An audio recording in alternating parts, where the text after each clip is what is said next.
Épisode 79. Épisode 79.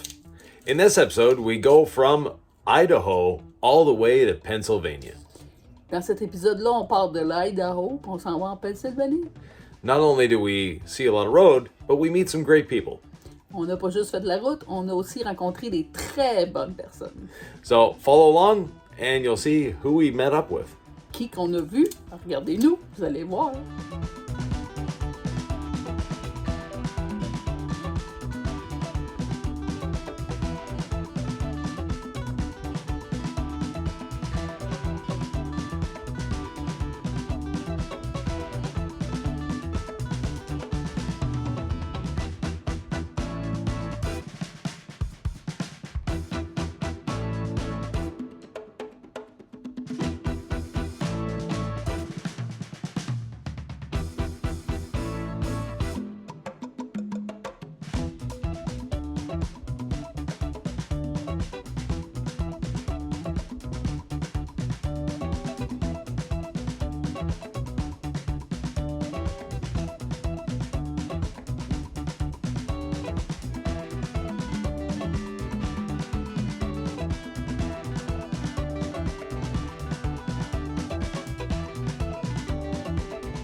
And while you're looking at all this great scenery in Utah and Colorado, well, you can subscribe, hit the notification bell, and even give us a thumbs up.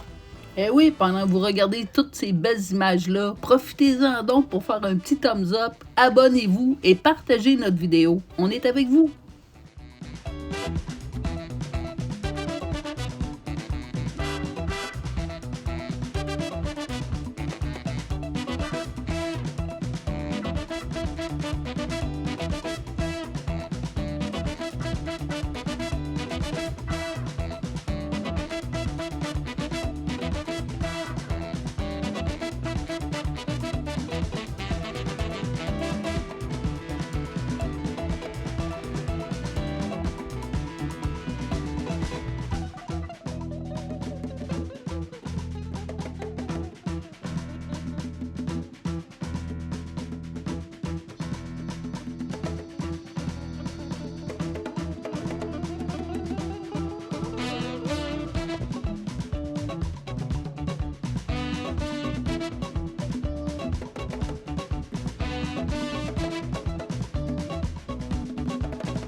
Nebraska, on a été à un Harvest House qui avait plein d'animaux. C'est un zoo, mais un zoo pour petits animaux.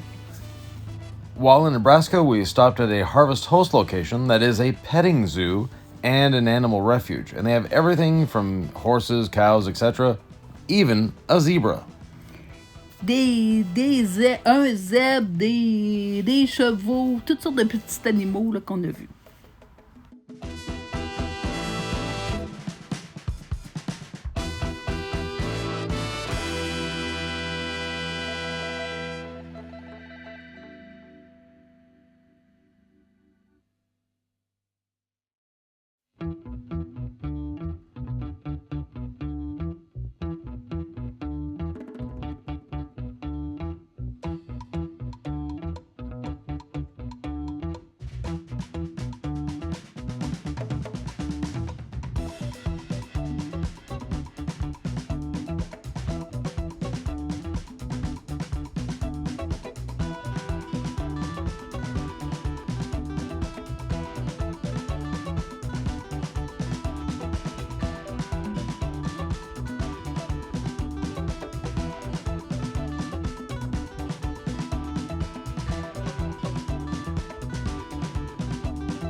we stopped in to visit the Chardoulet family in Iowa and see their family. On a eu un bon temps avec la famille d'Andrew Chardoulet. On est allé les voir. On a repassé encore 2 bonnes journées avec eux autres. And while we were there, we couldn't help but take a look at their beautiful little puppies.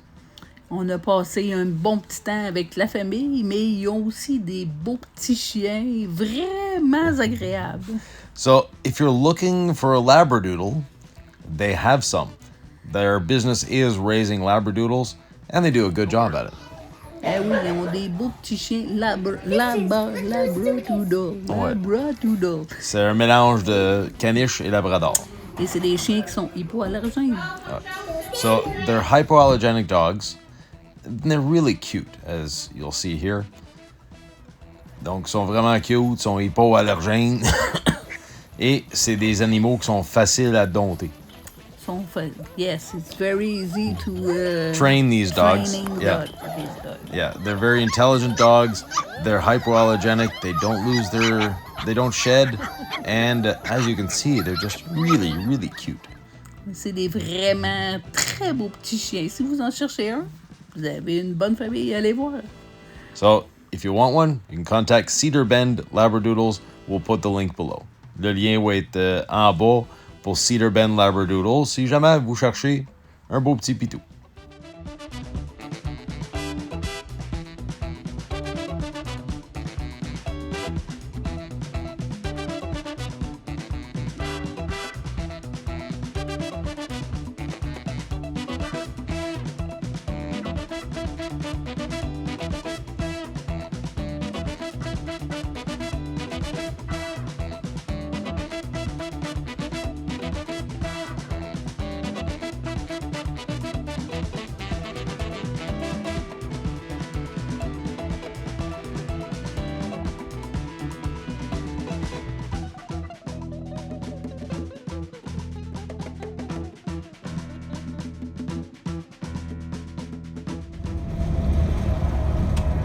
So today we're taking you to the world's biggest truck stop. Aujourd'hui, on vous emmène au plus gros truck stop qu'il y a en Iowa. So the Iowa 80 truck stop, it's a well-known landmark when you're cruising along I-80 in Iowa. And we'll just give you an idea of how big this place actually is. When they say it's the world's biggest truck stop, we tend to believe them.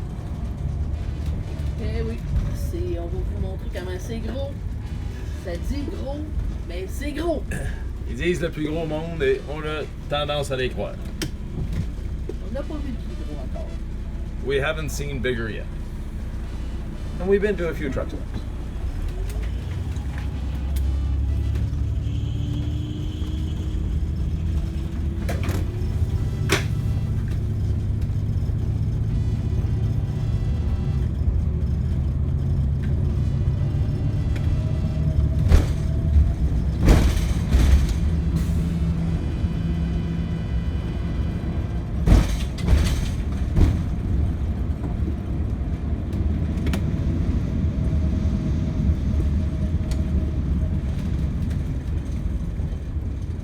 So smaller truck stops across the street, but it's not theirs. So the Iowa 80 truck stop, we're about to go in. Now they have something for everyone here. If you have a Tesla, they have the superchargers for you here. On voit qu'il y a un chargeur pour les Tesla. C'est vraiment une place pour tout le monde. They have a museum of trucking. Un musée de truck.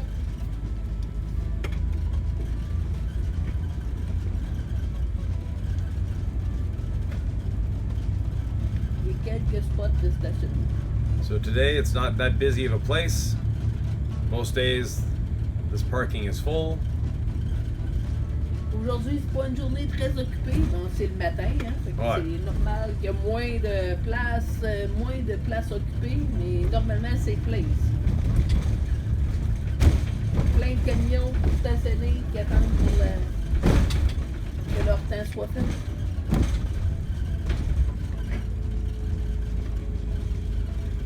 So they have their own fuel center, wash center, truck repair. But the main attraction, Ils ont leur gaz à eux autres, station de réparation, un lave-camion. un lave-camion. Mais la plus grosse attraction, c'est évidemment la bâtisse ici. La plus grosse attraction. Avec toutes les affaires de chrome. So, inside this big building is a huge chrome shop. So if you like shiny things, this is the place to come. We'll just go up to that one spot there and then we'll take you inside. On va aller voir ça en dedans. Wouhou!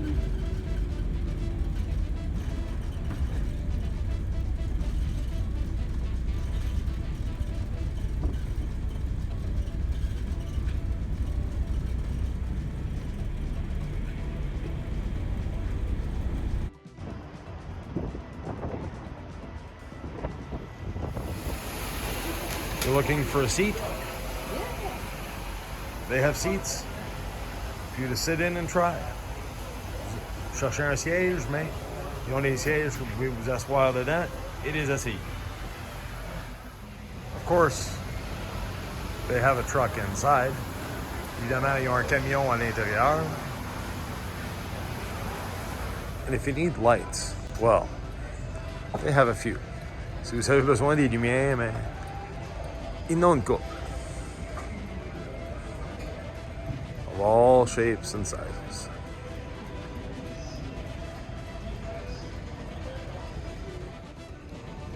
Of course, they've got stacks. Lots of stacks. Chrome. More lights and accessories. Oh yeah, and another truck. Et oui, ils ont tout ici pour les camions.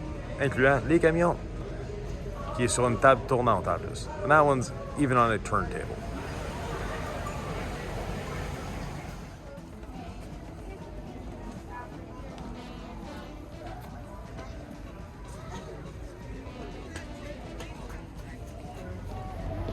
Yeah, very good, sir.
On our cross-country trip, we also stopped to visit Don and Mela of Rehabitat. Eh oui, dans notre voyage, on a réussi à voir Don and Mela de Rehabitat. On s'est amusé un peu avec eux autres à faire quelques petites choses sur leur autobus. We helped them with a few little projects on the bus and had an interview with them. On a aussi une belle petite entrevue, mais tout en anglais. Having a bit of a snack with Don and Mella, and if you don't know them, it's Rehabitat on YouTube. So Rehabit with the number 8, because Don is a big fan of the number 8. That's in the first season where they explain where the 8 comes from, so you'll have to go back a couple years. So Don and Mella are building a bus very similar to ours. It's a D3 MCI 1996, so a year newer, and it's a 40-foot instead of a 45-foot. But other than that, same basic chassis, suspension, everything else. And they've been at it for 3 years now? Almost. Almost 3 years. We arrived here to start it 3 years ago, and we took a few months off in the first year because we needed to step away and we got married. Yeah. So in a few months' time, it will be 3 years. Yeah, excellent. Now, if you haven't subscribed to their channel, please do. You can subscribe to ours as well. But it's Rehabitat. And, you know, as we're having lunch, we're going to informally ask them a couple questions, make them, put them on the hot seat a little bit. So, in your original plan, how long were you figuring that it would take you to build your bus? We thought it would take us, well, we hoped it would take us 6 months. In the back of minds, we were like, well, we must be prepared. It'll probably take a year, but let's try to do it in 6 months. Yeah. 3 months in, we realized that was ridiculous. Yeah. As soon as we finished the demolition, we understood why so many people burn out after the demolition and never actually finish the build. Yeah. Just because it's can be so strenuous to strip it down to the bare metal. Exactly. And you were already a digital nomad, Yes. primarily. Yeah, more or less. I mean, I've been self-employed or had my own business for 20 some years. Right. And most of my biggest projects over the last 10 years have been either in a hotel room or visiting family or something like that. Yeah. So that transition for work isn't going to be a big, isn't going to be a big change, but the transition from living in a house to an apartment to a bus, that was a gradual change for you guys. Yeah. There's one more step in there. Living in my parents' basement. Well, yes. And as much as I love my parents and I'm grateful to be in their basement, moving from the basement we're in to the bus that is we've tried to make our dream home, that should be It's going to be a step up instead of a step down. Yeah. And what convinced you to buy a coach as opposed to an RV, a schoolie, container home? Well, when we decided we wanted to be mobile, we rented an RV and did a trial vacation in it, see how it would be living in it with cats and working in it, and if we liked the lifestyle. And we just realized how cheap an RV is. And then Don started doing the research on different types of buses. Yeah, we originally were like, well, a school bus, that's inexpensive, and you could build it out how you want. Right. That was one of the biggest takeaways from the RV. Actually, we had a whole list of, if we were going to do this, here's things we would do different than this 26-foot RV that we rented. And then there was a Class B, so it was a van front end. Yes. Yeah. And then we looked at school buses, did a little more research, and we just wanted something more substantial as far as a better reinforced structure. So then we started looking at the option of real coaches, and what those options were out there. And stumbled across some MCI bus conversion magazines, right? A couple people that had done some tours. At the time, there wasn't a ton of, and I still don't think there's a ton of MCI builds that are shared. No. Compared to school buses and vans, especially. Yeah. But yeah, it just seemed like every mechanic we talked to, every person who owned fleets of buses that we talked to, they just had nothing but good things to say about how the MCIs, the parts were easy to get. There's a lot of things you could fix, and everything in it could be fixed by anyone who's worked in as a mechanic in the military Right. for the past 20-30 years. Yeah. Excellent. And now that you're at 70% of your build, maybe 80, you could move into the bus almost. Yeah. What would you do differently?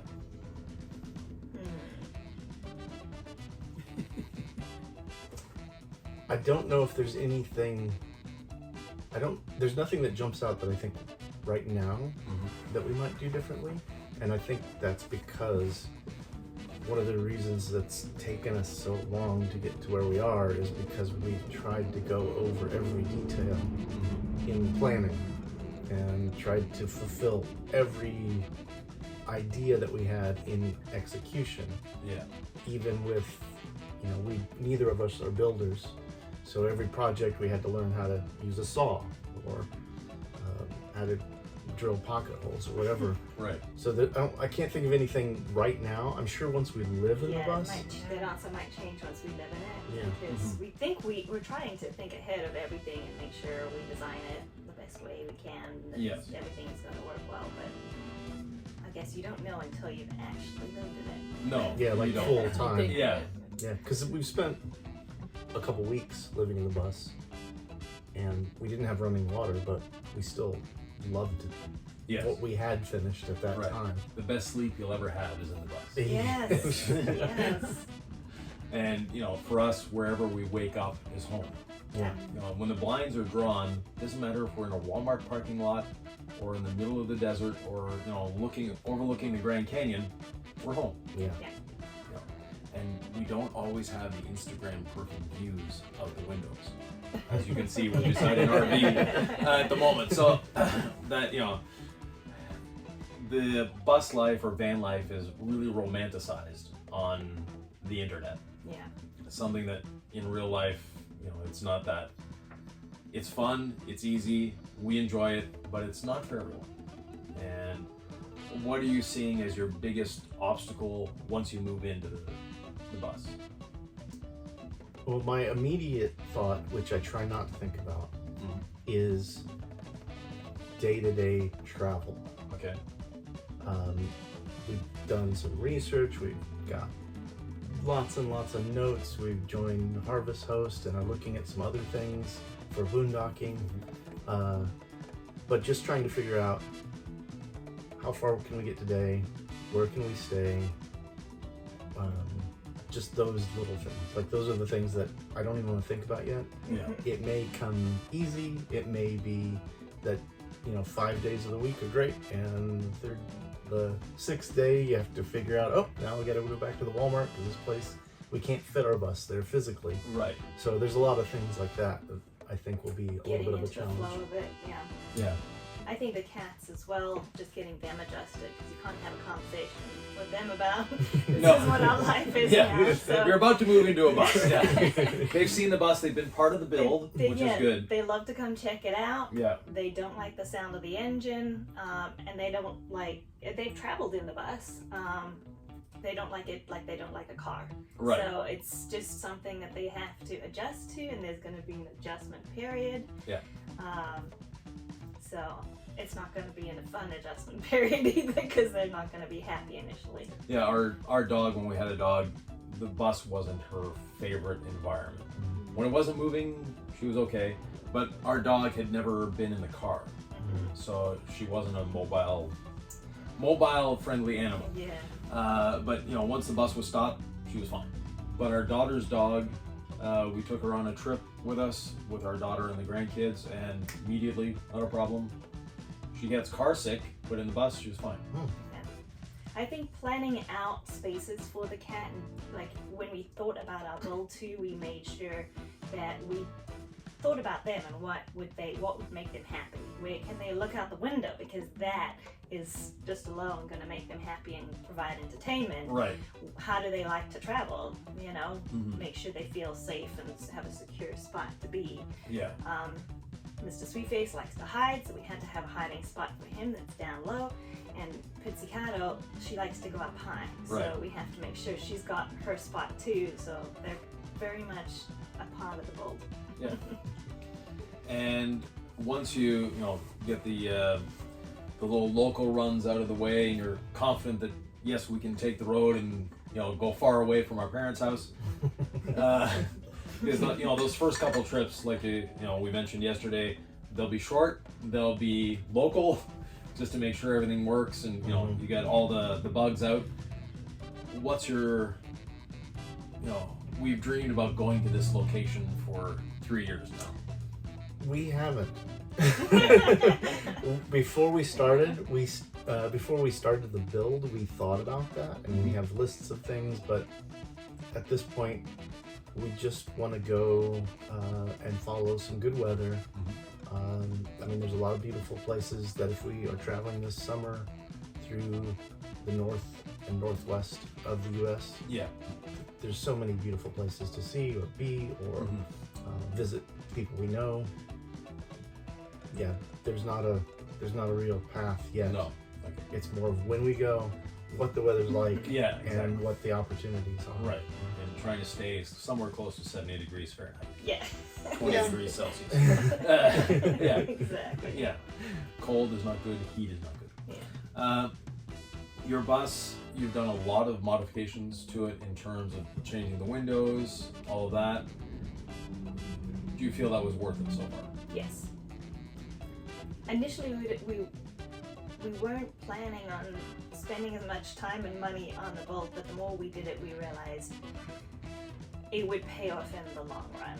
And we can tell our original bus windows are single pane, Right. and we left 2 of them in, and the RV windows we put in are double pane, and just standing next to them, you can feel the difference of what they are doing. They're doing their job.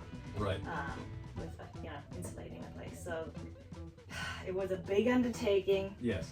but in the long run, it's worth it. Yeah. Good. And someone comes to you and says, "We're about to build a bus." What's your advice to them? Well, the first thing we say is, are you going to be spending weekends in it? Are you going to be spending a month a year in it? Or are you going to live in it full time? Because those 3 answers change everything. Yeah. You don't need to strip the floor out if you're living in it on the weekends 4 to 12 times a month. Right. You don't need to worry about re-insulating everything if you're going to be traveling for maybe 1 month out of the year. Yeah. And those are the biggest things that I think I would say. Yeah. And you're a digital nomad. So this week, their episode, I'm just plugging a little more. But your episode is on the Starlink. Yes. What brought you to that? Well, I mean, with my work, I can download 100 to 300 gigabytes a week, just getting sample software, music software, and so I need fast download speeds. With our work for the channel, we need to be able to upload videos consistently. We usually upload 2 to 3 videos a week. Yeah. So we have to have faster speeds. Right. We have cell phone service through the US, Right. which is okay, but with Starlink, you got potentially 6 times the speed Right. just by plugging it in if you can have service in the area. Yeah. So it's really just another tool in our connectivity toolbox. Right. And we'll probably even add more than just what we have with three internet signals right now, because it's so important. Exactly. Now, one of the things that's extremely unique about their build is the Pilates studio. Yeah, I don't think I've seen another bus with a Pilates studio Right. in it. So you teach Pilates online.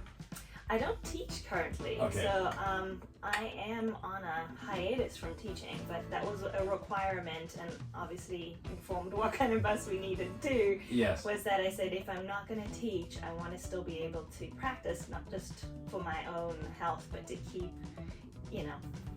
that up while I am not teaching. Yes. But I hope to on the road, if you want to learn some Pilates, you can come on in and I'll just teach people because I love teaching Pilates. Right. But you could do a digital format of teaching if you wanted to.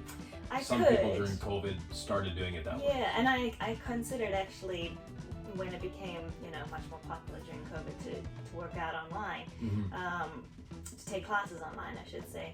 I did consider it, but we've been so busy with the basketball that scheduling classes was not an option. So it may be something that I start doing once we've figured out how to live in the bus and travel in the bus. Yeah.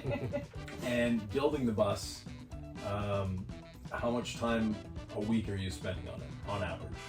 Weather dependent, obviously. If you had sunny weather every day. If it's sunny weather every day. It's easily 30 plus hours. Each. Yeah. So 60 plus hours. Yeah, it varies each week. And we have to trade off a lot of times too. Taking into account that we are fully documenting it all. Yes. So it's setting up cameras, it's like, wait, let's do that again to get the B-roll shot. Now we have to stop our work and talk to the camera, so it takes us a little longer than it would if you're not filming it. Well, not only the filming, then the editing.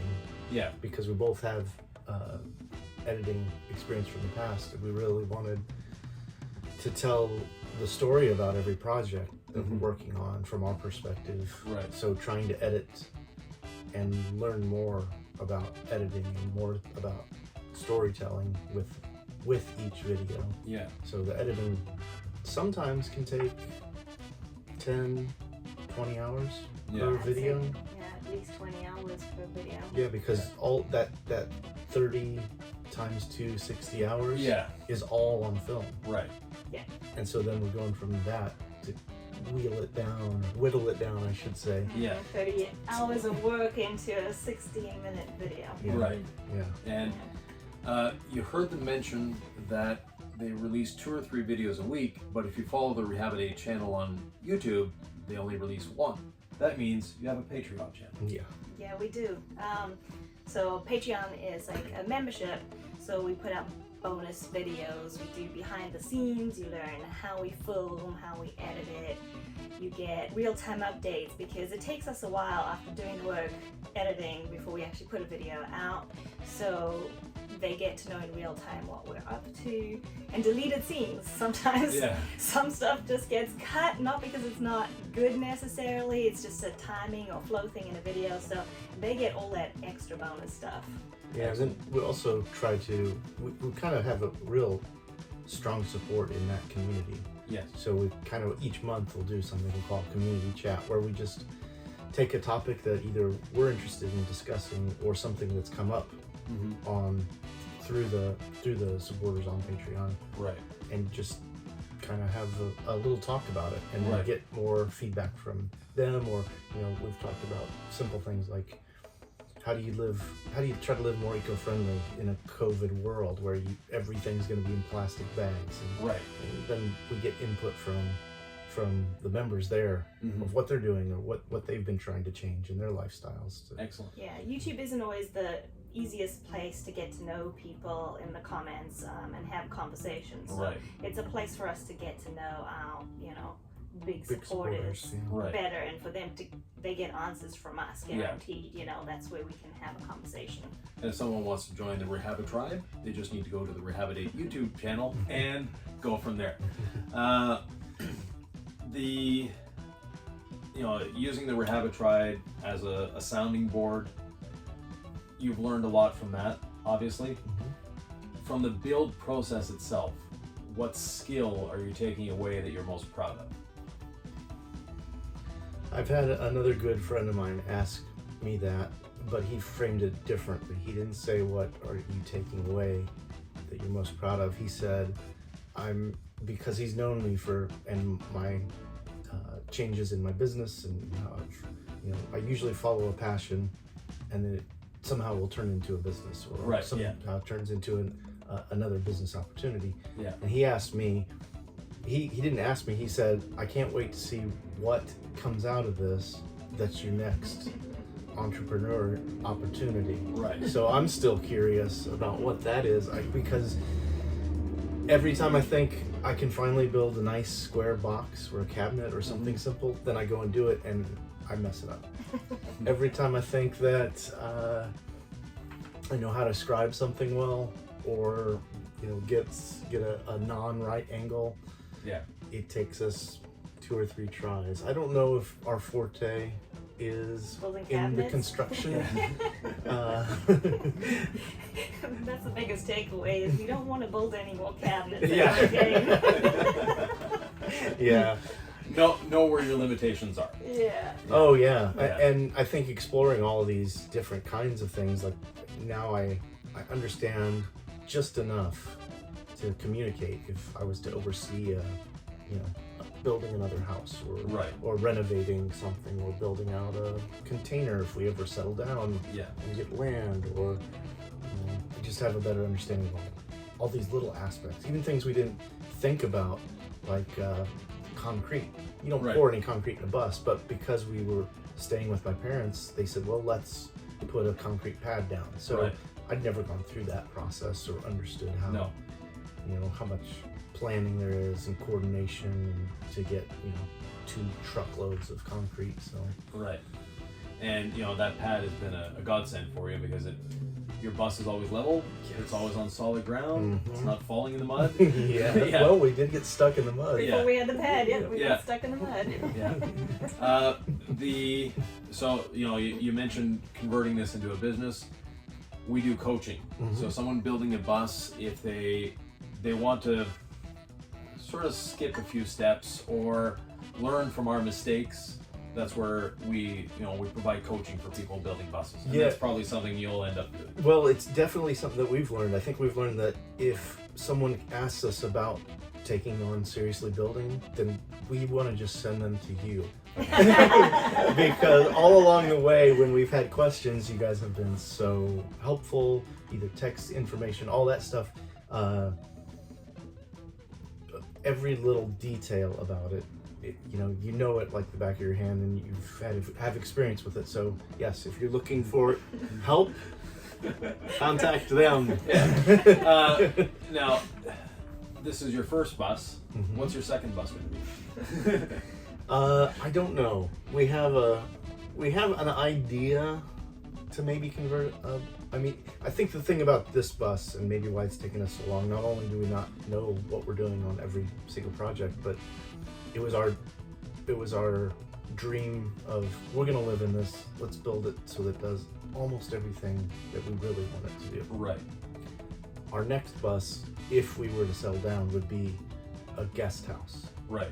That doesn't need to do all the things we want it to do. It just stays stationary. Yeah, not only could it stay stationary, Which it would doesn't. change the build completely. Yeah. You don't have to worry about so many things, right? And you don't need to worry about a Pilates studio and space for a music area. Right. And where the cats live and all these little things like that. So like an Airbnb. Yeah. Sort of thing. Yes. I think we'd also kind of like to have, if we do settle down with our bus on land, to create a homestead one day, it would be nice to convert a van as well, just to have the smaller vehicle to take to other places that you wouldn't normally take the bus to, that if you wanted to do a weekend getaway in a van to, Exactly. Like wherever. we're building an ice cream truck. Yeah. As a styling exercise, but also as a little weekend jaunt getaway. We'll probably end up selling it, but 'cause everything we own is in this bus. Yeah. So it is, this really is our home, and we tow a car behind, so we can't tow a bus, a car, and a milk truck behind, or an ice cream truck. So it'd be not too long. Not Yeah, not legally. No. Although I've seen videos. Yeah. There are some states where triple towing is legal. Oh, really? Yeah. Yeah, I wouldn't want to do it, but anyways, we can't back up with a car attached to it. Never mind a truck and a car. Yeah. But that's part of the joys of living in a bus, is you get to minimize. And you mentioned the environmental impact. What do you see as the benefits? Because we get fuel, and people, oh, that's a fuel guzzler, and you're negatively impacting the environment. What's your take on that? Well, I think first of all, we come from having a 4-bedroom house when we first decided to make a change, Right. to having 2 cars that commuted pretty regularly,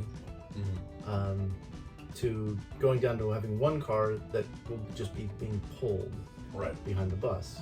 The size of our living interior is a little over 10% of what our house used to be. Yeah. So having that smaller footprint, having the solar panels for our energy. Using less water, being conservative in other ways. Exactly. Right? Yeah. Same. It's the same with us. When we get, we'll say, accosted at a fuel station, saying, "Oh, that you're damaging the environment by driving this thing around." Well, we use 100 gallons of water every 2 weeks. We don't use any electricity other than what the solar provides us. We get our heat from it, and we get our cooling from it. So even though, yes, we are consuming 6 to 7 miles per gallon, we're quite efficient in that consumption. Yeah, because if you're not pulling electricity, then chances are you're not pulling from the coal supply, which is what a lot of this country in the U.S. relies on for electricity for the major power plants. Yeah. And I think the other thing, I lost my train of thought. Never mind. House heating. And... Yeah, I mean, house heating. We want to be in places that have nice weather. That's something that's important to us. We don't have to fight the environment to stay comfortable if we're in places with nice weather. So then we're building less. Oh, what I was going to say is, our coach was California emission certified. Right. So it already has this ridiculously expensive filtering system. Yeah. That, from what I understand and everything I've read, puts out less harmful emissions than the average diesel truck because of this system. So I feel good about that we're not contributing too much, even though we're still consuming petrol. Yeah, we're still consuming petrol. There are electric buses available. MCI makes an electric bus, but the range of 220 miles a day really doesn't fit the lifestyle yet. Yeah, one thing I kind of have thought is, in maybe 3 or 4 years, if we can grow our channel to 1 million views or 1 million subscribers, maybe MCI will give us an electric bus. Yeah. Well, we're both working in that direction. But also there are a lot of companies right now converting standard, internal combustion engine vehicles to electrics. One day that conversion process might be happening for our buses. Yeah. Where they're converting trucks, they're converting buses from internal combustion to electric. So we might be able to adapt our buses as they sit to be electric. Right. And that's our hope. Yeah. Because our roof is covered in solar panels. We have 4,100 watts. We're done producing electricity normally by 9 or 10 a.m. The rest of the day, we're not producing any electric. We're not. Yeah, the solar panels are just idling because we have excessive power. Yeah. And that's something, if we could grid tie when we're at our daughter's. We legally can't grid tie our bus, even though we're producing electricity. They don't allow it because we're not producing enough. You have to have 5,000 watts in order to grid tie, and it has to be a permanent installation. They don't like being able to plug the bus in and go, "Oh, we're giving electricity back." But that possibility, I'm sure, will come in the future. So building your bus for the long term, even though you've got that big internal combustion engine, is going to eventually become possibility of making electrical. Yeah, I sure hope so. Yeah. I have a question for you. Yeah. Have you ever thought about changing it to a biodiesel? Do you know anything about that? Yeah. So our second bus ran on vegetable oil. Not really good for the engine. There are some, and it's a lot of work. And right now, when they first did that conversion in the 90s, it was a very good thing to do, in the sense that you could go to any restaurant and say, "Hey, can I have your old fry oil?" And yeah, take it away. But now the restaurants get paid to have their fry oil taken away. So it's harder to get it. Well, the cost, even though the diesel is, $4.69 a gallon is the last we paid, by the time you figure in your time to filter it, etc., you're probably paying more for bio or waste vegetable oil than you are for diesel. There's also a lot of because of the demand for just for oil, for petrol. Yeah. There's also a lot of money going into research and development, and they've molecularly created a clone of diesel from vegetable matter. Right. So it's not waste from the McDonald's. It's a plant. Yeah. And right now it's in this very early phases, but it's being rolled out on the West Coast. Yeah. It still costs almost the same as diesel, but just like everything, the cost can greatly be reduced if it's adopted. Yeah, if it's adopted, and the distribution network for diesel is already there. Yeah. Whereas the distribution model for electricity, you can go to, if you have a Tesla, you can go to a supercharger, plug it in for 20 minutes and drive another 300 miles. Yeah. I don't see many campgrounds, they already have problems with their electrical system having enough electricity to charge RVs and buses. Yeah. And the trucking industry as well. The trucks are running so many hours a day that they don't have time to stop and charge. So unless they can figure out some way of rapid charging, or even faster than what they're doing now, then it's not economically feasible at the moment. But if they can find a replacement for diesel fuel that they just can swap grow in it a out. field, Yep. yeah, go for it. Yeah. Yeah. Yeah. And we might see that. So, Yeah. I hope so. I mean, we're already seeing. It's already in. I've read about people Yeah, putting it in California. the buses in California. So. Yeah, And usually, whatever happens in California, eventually spreads. we see it spread in 10 years. Yeah, exactly. Yeah. Good. Any questions for us? So many. Okay. But that's for another episode. Yeah. You'll see their questions for us on their channel. So, link for their channel will be below. If you're not already a subscriber, they have twice the amount of subscribers we have, so they're closer to the million than we are by 100%. But we're still very low on the totem pole. So if you have any questions for Don and Mela, you can go to their channel and become a Patreon. So now, do we redo the whole thing in French? Non, la portion française, vu que les autres parlent pas en français, il va pas en avoir ce coup-là. Si vous allumez les sous-titres en bas, ça devrait traduire vu que c'est juste une langue. So because it's just one language, the subtitles will translate. Oh, it'll. Translate. Yeah. Okay. So we don't have to do it ever again. Thank you. Yeah. And for those, for those of you wondering, Mela's accent is South African. Yeah. So we met another South African couple building a bus in Georgia, Okay. and I've traveled the world extensively and all that fun stuff. And when I approached them, I said, "Oh, you're from South Africa." They looked at me like, "Who are you? How did you know this?" You It's like, only know that when you know somebody from South Africa. Well, nobody, the accent, nobody places yeah, it if they don't know a South African. Yeah. Yeah, exactly. They said most of the people in the U.S. automatically say either UK or Australia. Yeah. Both are wrong. Some people have said New Zealand, but they haven't had many people target them as South African, and that's all of the bus on Instagram. So Okay. We'll have to look them up. yeah, Yeah, it's a short bus, school bus that they've done a wonderful job. It's very beautiful, very elegant in the way they've converted it. So, and they're here in the U.S. to travel for a couple of years and then off to another country. Look them up. Yeah. So, thank you very much, and now off to the next segment.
back on the road again.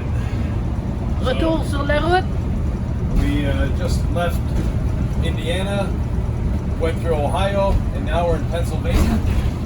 We spent a few days with Don and Mella from Rehabitat, and we're off to another teaching engagement.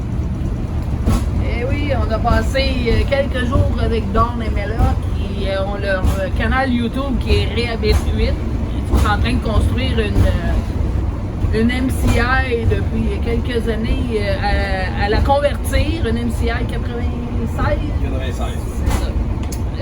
Alors, on a passé quelques jours là-bas. Et là, on se dirige vers la Pennsylvanie parce qu'il y a une petite formation en Pennsylvanie. So, before entering Pennsylvania, sorry, we're not quite in Pennsylvania yet, we're still in Ohio. We just stopped for fuel because in Pennsylvania, it's one of the most expensive states for fuel other than California. Oui, on est arrêté avant d'arriver en Pennsylvanie pour faire le plein d'essence à 4,77$ le gallon. Et en Pennsylvanie, c'est un petit peu plus cher. C'est l'État la plus dispendieuse au niveau de l'essence. À part la Californie. À part de la Californie, naturellement. So fuel in Ohio is $4.77 a gallon, where we filled up. We looked on Gas Buddy, and the least expensive we could find in Pennsylvania was $5.25. So 50 cents a gallon. It's worth stopping and taking a little break for a few minutes. $5.25. C'est ça, on a tanké à 4,77 et en Pennsylvanie, le moins cher que Yuan avait trouvé sur Gas Buddy, c'était 5,25. So, follow along. We'll see you when we get to Pennsylvania. Eh oui, suivez-nous. La température n'est pas super excellente aujourd'hui. Là, il pleut plus, mais il a plu toute la matinée jusqu'à maintenant sur la route. So, it rained most of the trip so far today. Now the rain has calmed down. It's just a little bit of drizzle here and there. But hopefully it stays this way for the rest of our trip. On continue sur la route, ça va bien, on lâche pas. Suivez-nous.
Hey, j'ai un homme d'affaires qui conduit mon autobus.